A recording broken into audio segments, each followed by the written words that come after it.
بنوں کے نواحی علاقے جانی خیل میں امن و امان کے حوالے سے امن جلسے کا انعقاد کیا گیا۔ امن جلسے میں جنوبی وزیرستان کے سینکڑوں افراد نے شرکت کی۔ شرکاء نے حکومت سے امن کی بحالی کا مطالبہ کر دیا۔ مزید تفصیلات کے لیے فدا محمود خان کی یہ رپورٹ دیکھتے ہیں۔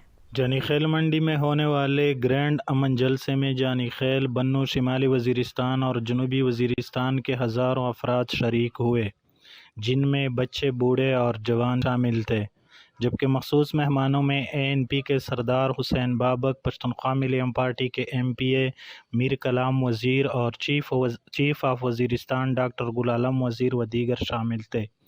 جلسے کے مقررین نے جانی خیل میں امن و امان کی خراب صورتحال کے حوالے سے ارباب اختیار پر شدید تنقید کی اور اتحاد و اتفاق کو حالات سدھارنے کا بہترین نسخہ قرار دیا۔